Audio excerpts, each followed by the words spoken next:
of all, hello all of you. I'm presenting you today on the topic of autonomous driving. Just a brief background about me. From an educational perspective, I have done my Bachelor's of Engineering in Mechanical and my Master's in the field of Mechatronics from Germany. A work experience, I have worked in the automotive industry after my Bachelor's for some time in Mahindra. And later on, after graduating my master's, I've been working with a tier one automotive supplier in Germany, where I'm working in the field of driver assistance systems, which I can present it as like the stepping stones towards the topic of autonomous driving.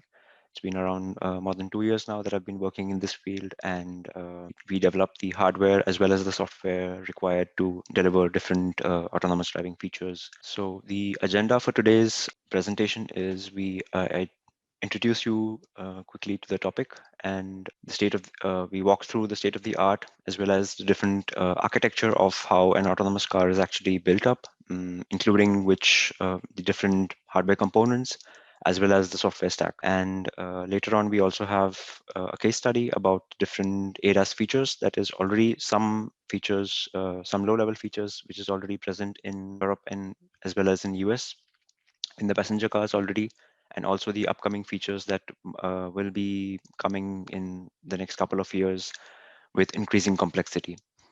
And to round it up, in the end, we will also have a look at the different skills that would be required, anyone who is interested to enter this field, as well as the different plethora of opportunities that is present for you as if you would like to make a career in this field, different possible roles, which fields you can get into, so that it can give you an idea about how you can decide which is interesting for you. So to begin with, as I mentioned, autonomous driving is quite the future of mobility. The image that you see on the right side is actually the ultimate goal, the end point where we would like to see how autonomous driving cars would look like. Ideally, this would be more of, I would say, a comfort zone where the drivers don't have to actually take any responsibility as such of all the different driving tasks, because the car would then be completely capable of driving autonomously without the need of human assistance or human monitoring as well, completely in different environment. Today's state of the art, some cars are already capable to do some part of autonomous driving in structured environments like closed highways, but the challenge lies currently in urban environments where there are more obstacles coming up, pedestrians, cyclists, and so on. That is still a bit challenging with the current technology that we have. But yes, the ultimate aim is definitely that the car should be able to drive itself without any human interference whatsoever. And how this is being achieved as of now is we're trying to take a small bite towards the bigger goal. So we have already something known as the driver assistance systems that is being developed, and they are being deployed incrementally in the cars every new generation that is being released from different OEMs and different auto manufacturers. Then the next question that brings up to this topic is why exactly do we need such cars? To answer that, I would say the main concerns or the benefits that we would get from these cars is that we will definitely have safer roads. After a majority of studies, it has been observed that a majority of accidents that happen, in most cases, they happen due to human error. Maybe the driver is tired, or especially in today's age, we are all guilty of using our mobile phones while driving, and these things definitely leads towards more errors and fatal accidents. And human life is definitely very valuable. And with putting more control in the hands of cars, which can make safer decisions, can be more precise, would definitely be an added advantage. The other factor is that if the autonomous cars do come onto the road, we will also be relying a lot on communication. So we will have the vehicle to vehicle interaction, the vehicle to infrastructure interaction, and this can definitely help us in reducing the traffic congestion that we face today in major countries and even in metro cities all over the world. And I think my personal opinion being the biggest advantage would be the time utilization. In cities, in Indian cities, for example, if we are driving to reach our workplaces or anywhere, we need a lot of time almost, let's say, around an hour or more than an hour to reach our destination, and driving time is not quite productive. But if we are able to realize this goal and have autonomous cars, the commute time can be utilized in a much more productive manner. We can study, we can work, we can watch something, switch off, chill. So there are definitely a lot of options that we can utilize these benefits of autonomous cars. The current state of the art is that there are many companies who have been also non-conventional companies. So not just the famous autonomous automobile companies like Daimler, BMW, and so on, but also traditional software companies like Google, Apple, Uber, Tesla have also entered this market. And we already have a lot of cars which have some or the other capability of full self-driving, and companies like Waymo, Voyage, and so on already have in US, in a lot of cities, they have some prototype vehicles in the form of a robo taxi, which is already giving delivery services, also pickup services for the old aged in structured environments. We'll have a brief look and on how these cars look like. As you can see here on the top left is an image from the self-driving car that is from the company Waymo.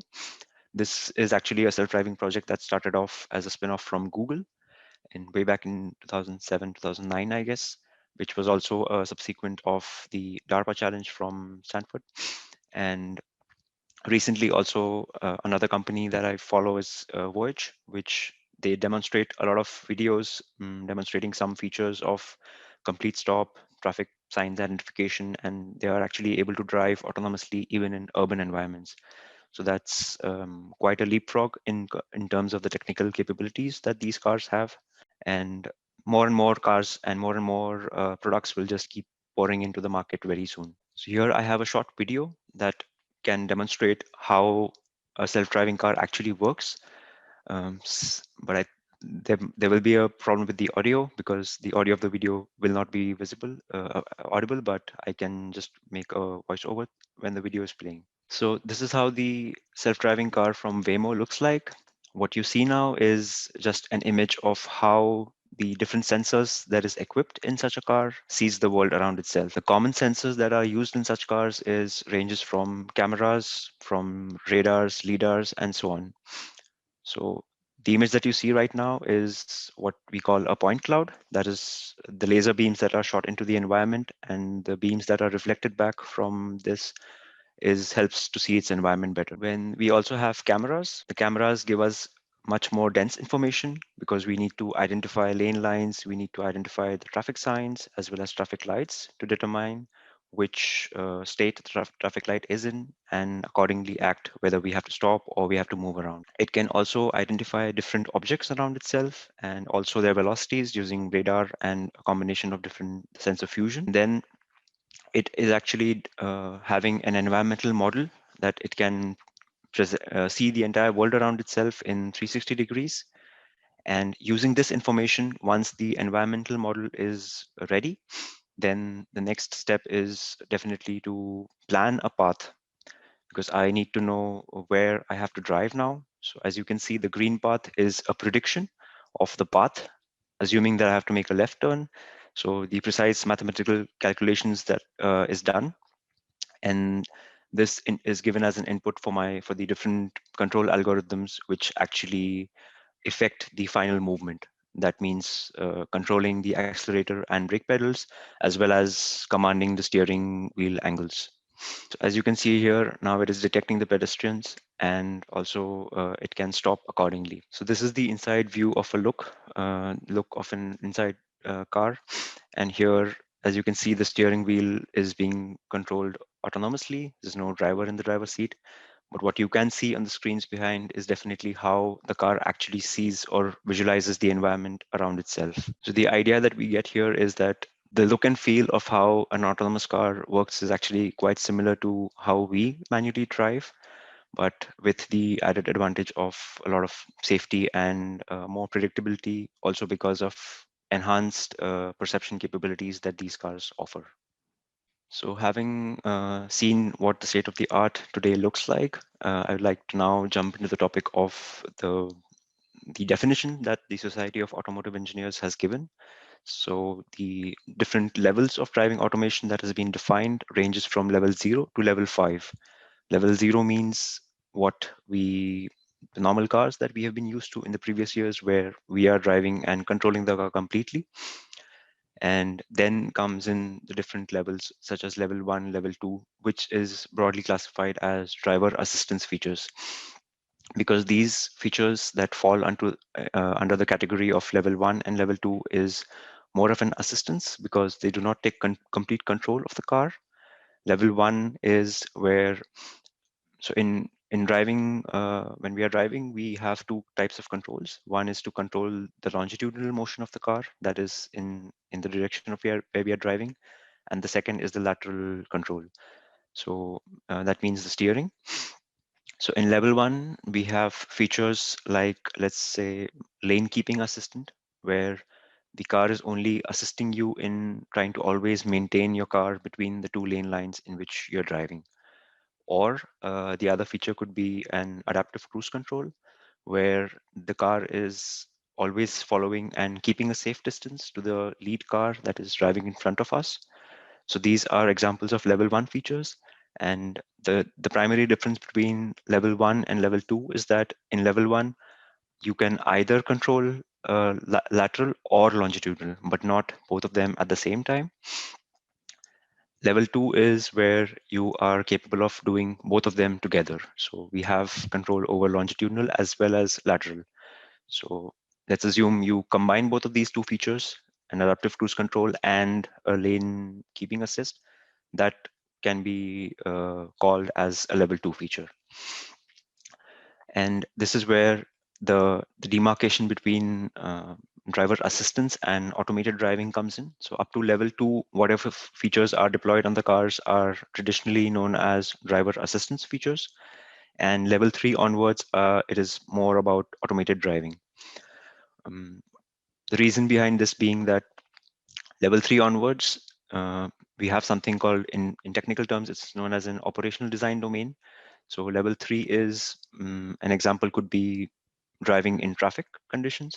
So on the highway, when there's a huge traffic jam that is built up, the car, you can activate this feature, and then you can let go of your accelerator as well as brake pedals and the steering wheel altogether. And then you are not responsible until the traffic is clear. So this is actually a huge step up from level 2, because up till level 2, the driver has to always monitor, and the driver is responsible for any mishaps that might happen. He has to always monitor that the car is driving okay. But level 3 onwards, this responsibility from the driver is actually kind of taken off, and the car is completely responsible for all the control actions within this specific operational design domain that I mentioned. The difference between level 3 and level 4 is more of a difference between a takeover time. So takeover time means that, let's assume that I activate this traffic jam copilot feature, and when the traffic is over, then the car actually requests back the driver to take control. So the car might pop up a notification on the screen saying, hey, the traffic is now clear and you are supposed to drive. Uh, and this transition time that is there is what actually kind of demarcates between these two levels. Level 4 is a more advanced version, where the area or the domain where it can operate is more extended. So it's not just limited to highway situations, but also to structured urban environments, city driving as well. And then comes in the last step is level 5. If you remember the image from the introduction slide, this is what I would actually call a level 5. So you wouldn't have the traditional design of an automotive car that we have today, all four seats facing in the front, but instead they can be facing each other, and you can get away with the steering wheel as well as the presence of pedals too. So having looked at the definitions of these levels, we can now move towards the architecture of an autonomous car.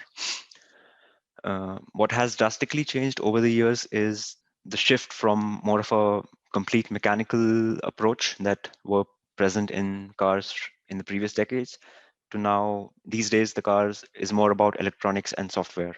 So we have a, a huge number of electronic control units that is present in the cars today. The number is somewhere ranging from 80 to 100 or even more in more fancy cars. And everything of this, all these control units is being controlled by software. So we have different sensors, actuators, and that is actually quite common even in today's cars. So we have the body control module, which actually operates a lot of the functions, opening and closing the doors, locking the doors, windows, and so on. And it is this advancement in using software and more control units is what will actually enable the uh, development of such cars. So what we have is as physical components that is required to process the data that we receive from them is the sensors. As we also saw in the video, we have a LiDAR sensor which operates on lasers. We also have the radar sensors, so we are emitting sound waves and then trying to guess the distance and the velocity of the nearby objects. Then we also have a camera, which is actually a critical sensor because it is kind of mimicking the human eye. We can detect pedestrians, pedestrian crossings, traffic signals, and also traffic signs, for example. Using these sensors, what we actually do is we fuse the sensor data that we get from different sensors. So apart from these, we also have the regular sensors like GPS, IMU, and so on. But we take this data, we do some software processing, and then this is being given, whatever processing is being done, let's say the creation of an environment around me, and this data is then given to different actuators. By actuators, I mean we will have some sort of motors or something which actually mimic the action of the braking or acceleration as well as the steering wheel. So in this image, you can see what exactly how the self-driving car is built from ground up. So we have the LiDAR, which is bouncing off laser beams towards the target objects, and then they give us actually a very precise information because we are able to build a point cloud around us. So additionally, we also have the cameras, like I mentioned, they detect traffic lights, road signs, and so on. Then we have GPS as well, because it's quite important to know where exactly are we in the environment that we are driving in. Then we also have the radar sensor. Why we actually rely a lot on radar is because a camera or a LiDAR, these sensors have some limitations. For example, the cameras are quite sensitive to light. So when the environmental conditions is not so great, say it's raining or it's snowing or there's dense fog, then the capabilities of such sensors is drastically reduced. But then on the other hand, we also have a radar sensor, which is quite robust to different weather conditions. And if we only rely on single sensor or only on one sensor, then we might have some safety issues, definitely. That's why it makes sense to have different sensor sources to be used in this so that we can combine the information from these together and then have a more accurate representation of the environment around us. Apart from them, then we also have ultrasonic sensors. And this is because, let's say we have a feature where we want to park the car in a parking lot, or you might have also seen the new feature that cars like even I think Mercedes-Benz has a project, and also Tesla, where you can park your car in a parking lot, and when you're out of, let's say, a shopping mall, you can just press a button on your app which summons the car to where you're standing. So in these situations, even the ultrasonic sensors play a vital role because they are cheap on one end, they don't cost a lot, and then in near range detections, these sensors are quite helpful. So these are the different sensors. And what is actually important is, as you can see, the orange block is a central computer. So it's known as a domain controller, where this is the control unit, as I was mentioning. This takes input from different sensors, and then it is doing the processing that is need to be done for controlling or let's say, predicting a path where to drive on, and also issuing the control signals that is needed to actually how much accelerator should be pressed, how much braking should be done, or what steering angle should be given to actually follow this predicted path. This is all done using a domain controller. So this was more from a hardware perspective, what components is present in an autonomous car. What comes next is the software stack. So this is actually a very bare bones version. Definitely the software stack of autonomous car is actually much more complicated than this, but I've tried to picture a very simple layer of how the software looks like.